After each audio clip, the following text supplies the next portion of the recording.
La historia de los desastres de origen natural en el Ecuador es dura e impactante. Terremotos, inundaciones, incendios forestales y erupciones volcánicas son algunos de los eventos que han dejado profundas huellas en nuestras poblaciones. Para mantener viva la memoria histórica de estos eventos, presentamos Con la Historia Prevenimos, podcast creado por el Servicio Nacional de Gestión de Riesgos y Emergencias para nuestros ciudadanos. Bienvenidos.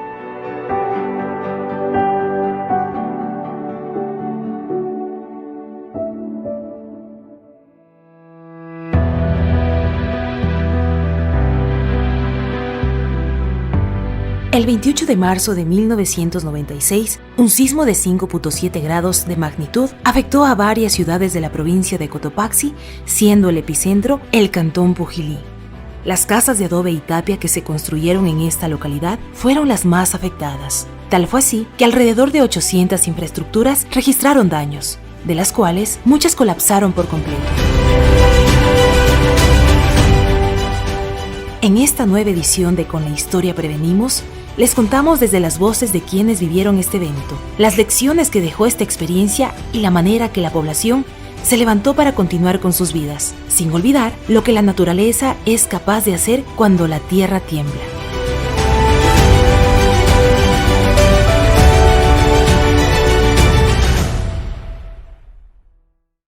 Para iniciar, invitamos a Judith Ramírez de Veloz, escritora y habitante de Pujilí, para que nos comente cómo fue vivir esta experiencia tan impactante para su población.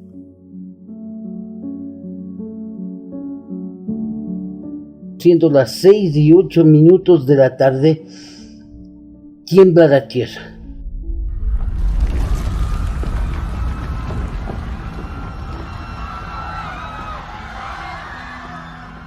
Desesperados salimos a buen recaudo. Según radio se apagó la luz, todo era desesperación, llanto. Salimos a las calles a ver qué pasaba y nos dimos cuenta de la magnitud. Se destruyeron muchas casas aquí en Pujilí. Se destruyeron la iglesia matriz, que es nuestro ícono. Se dañó totalmente, la parte frontal se dañó totalmente. El municipio, el torreón municipal también tuvo sus daños. Inclusive el cementerio se cayeron las bóvedas. Yo, por curiosa y justo por escribir, anduve de lado a lado aquel 28 hasta las 9 de la noche, en que las madres de familia, los niños tiernos tenían un llanto intermitente porque era una noche de lluvia, era una noche muy fría de invierno.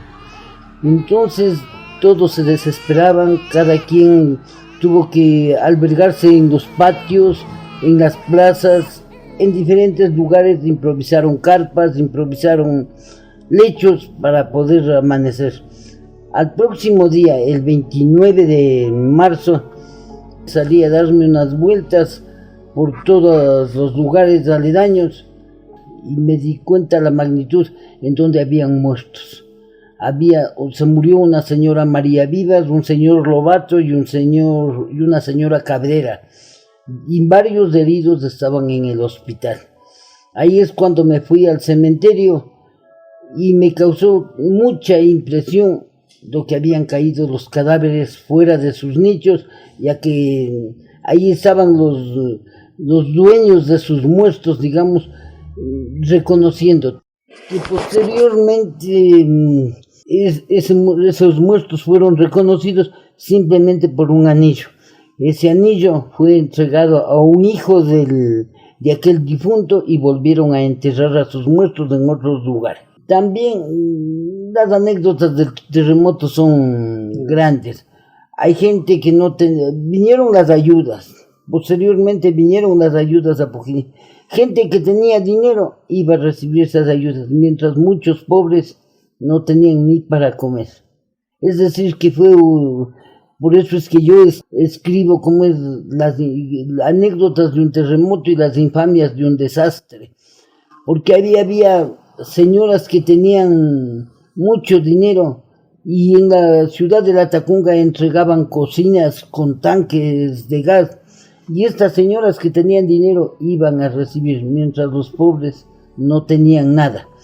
Entonces, el terremoto trajo muchas consecuencias, a muchas familias se quedaron sin su casa, ya no pudieron reconstruir, otras reconstruimos a medida de nuestras posibilidades, pero una gran mayoría inclusive abandonó Yapujilí y se fue a vivir en otros lugares. Este terremoto trajo consigo posteriormente los ilustres municipios hicieron sus gestiones para poder reconstruir Pujilí, y es así como lo tenemos ahora, pidiendo siempre a Dios que no vuelva a temblar la tierra. No todos estamos preparados.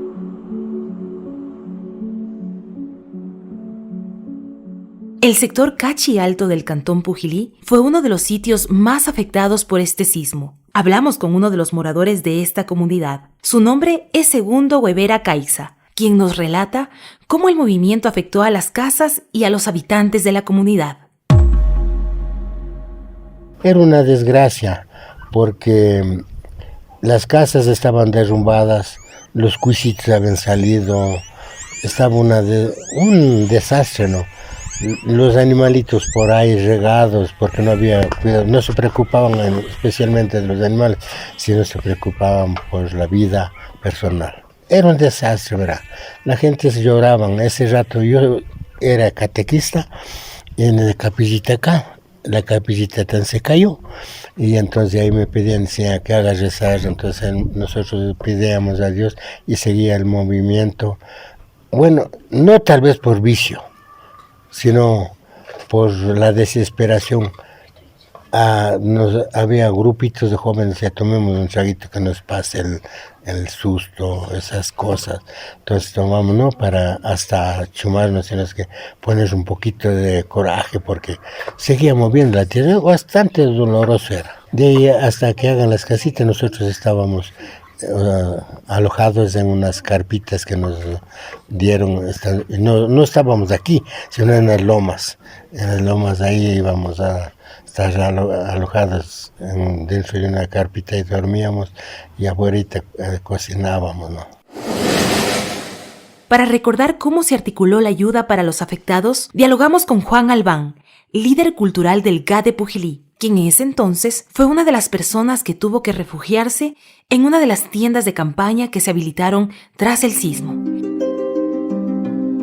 Esas casas o tiendas de campaña que se les fue ubicando, en la que permanecimos, sería durante un gran tiempo, dependiendo del logro que se alcanzaba a seguir recuperando los bienes materiales, especialmente en nuestras casas.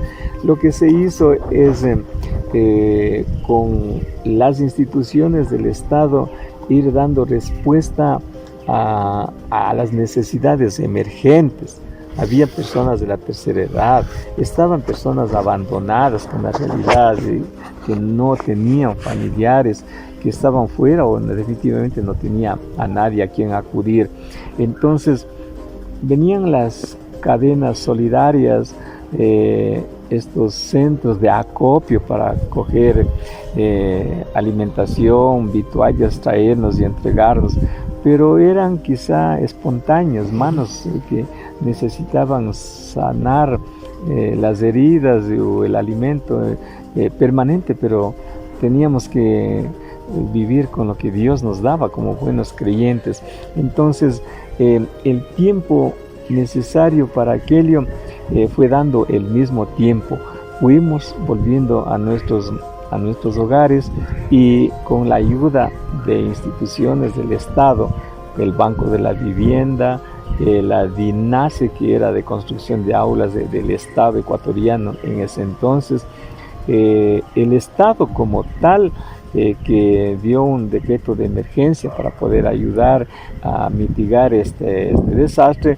Lo que se hizo es, de parte del Banco de la Vivienda, donar casas para quienes perdimos o perdieron toda su vivienda, ¿no? Eso fue en el transcurso de hasta 3 años que por la atención que se debía dar.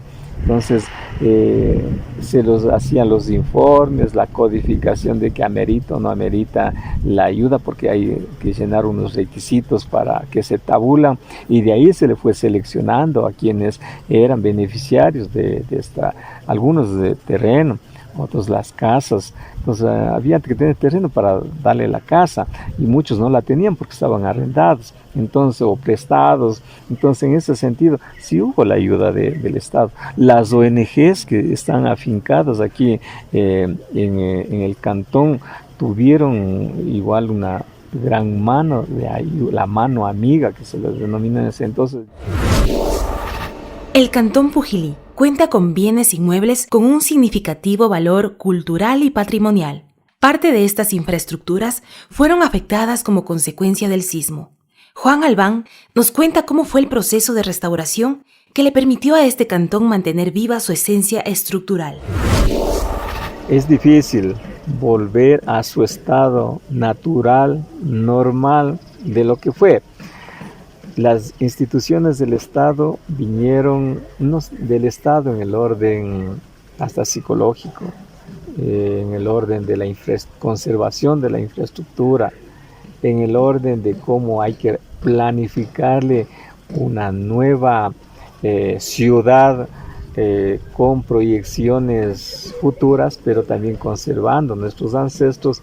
Es muy difícil, y ellos nos habían capacitado, nos habían dicho: de hecho, ustedes, mis estimados pujilenses, hermanos pujilenses, no van a ser los mismos. Por lo siguiente, decía: recuperamos la casa, el templo, el monumento, pero tengan en cuenta que es como una cirugía. Ahí ya se lo metió el bisturí para hacer X tratamiento, y eso ya no volverá a ser. Así no le den el tratamiento por el que le mandaron el bisturí está mandado. Ya tiene esa característica, tiene ese tratamiento, tiene esa intervención, pero la misma naturaleza se vuelve a renovar, a regenerar, y con ello hay que aprender a vivir. Entonces, ¿qué es lo que vamos a hacer hoy? Vamos a utilizar lo mejor de la tecnología, y ustedes en su memoria tienen el formato, tienen el retrato, tienen las huellas, tienen los rastros de cómo fue antes del terremoto, y nos van a ayudar a reconstruir. Por lo tanto, los mejores arquitectos van a ser ustedes mismos. Nosotros vamos a ser los que vamos a intervenir respetando todas esas características, y para ello estamos acá. Entonces, con lo mejor de la tecnología, ¿qué es lo que hicimos?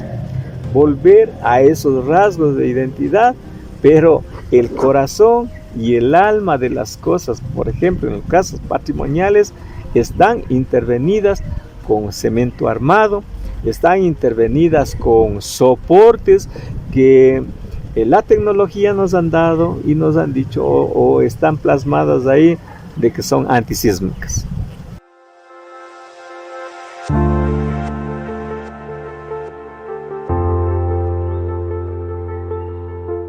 Sumado a las afectaciones del patrimonial estructural, el sismo también causó varios deslizamientos de tierra en carreteras y cerros con pendientes elevadas. El barrio Rumipungo fue uno de los sectores donde, como consecuencia de un deslizamiento, 2 personas perdieron la vida tras quedar atrapadas.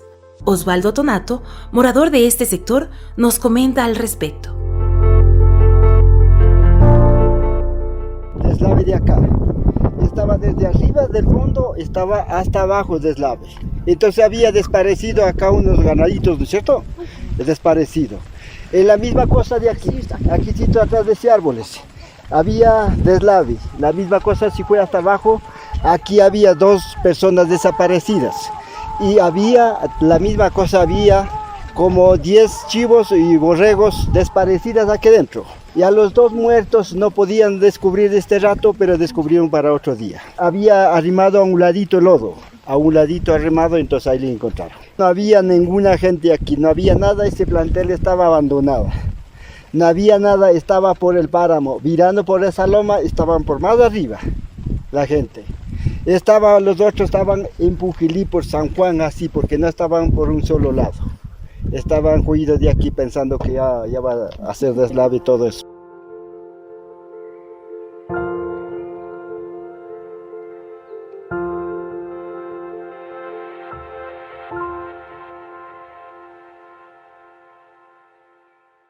Para finalizar, hablamos con Darwin Salazar, líder de la Unidad de Seguridad Ciudadana y Gestión de Riesgos del GAD Pujilí, quien nos comenta sobre cuál es la realidad actual en relación a prevención y preparación, tanto por parte de la comunidad como de las instituciones. Lo que se trata es de ir fortaleciendo la cuestión de gestión de riesgos, fortalecer la institucionalidad no solo del municipio, sino de todas las entidades de seguridad. Eso es lo que nosotros principalmente, o mejor dicho, como unidad hemos tratado, es de fomentar esa unión entre instituciones de seguridad. ¿Por qué? Porque a veces cada quien trabaja por su lado. Es un trabajo duro, sí, a veces hay ¿cómo te explico?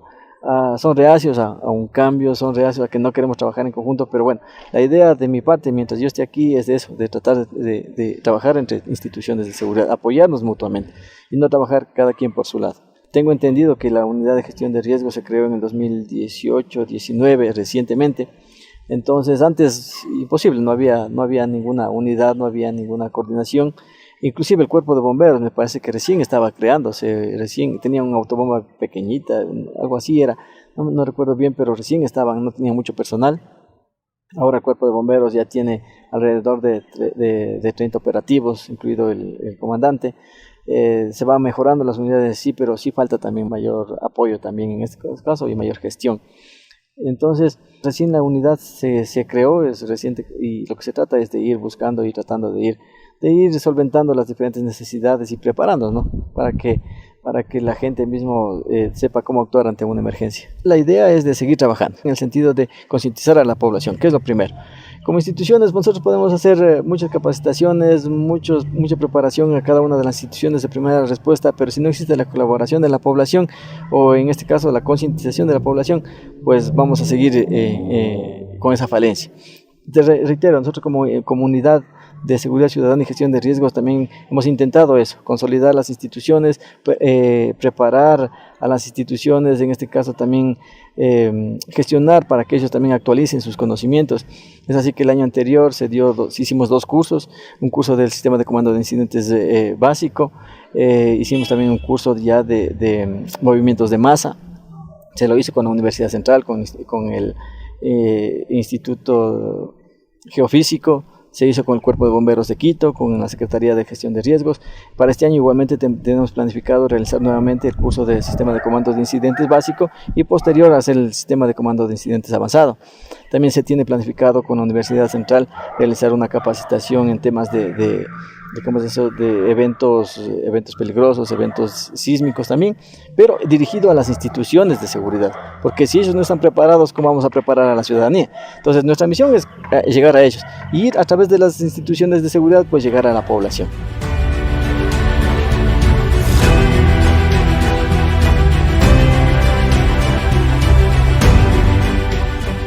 Tal como lo comenta Darwin Salazar, la articulación entre las instituciones y la preparación de la comunidad es fundamental para tener un país más resiliente. Como Servicio Nacional de Gestión de Riesgos y Emergencias, realizamos simulacros dirigidos a los actores del Sistema Nacional Descentralizado de Gestión de Riesgos y a nuestros ciudadanos, con el objetivo de prepararlos ante este tipo de eventos peligrosos.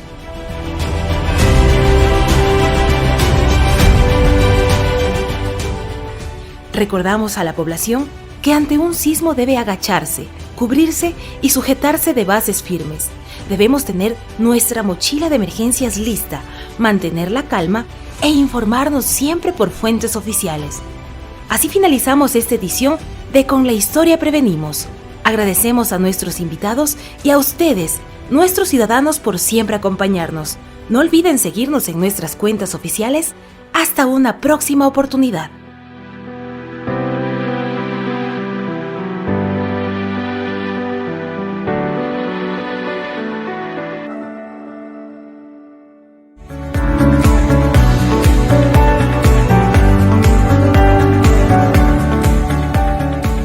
podcast Con la Historia Prevenimos.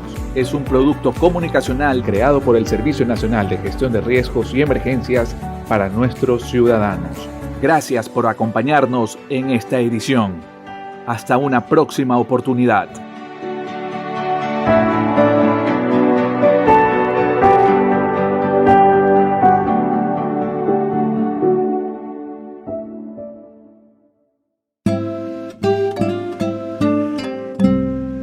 Gobierno del Encuentro. Juntos lo logramos.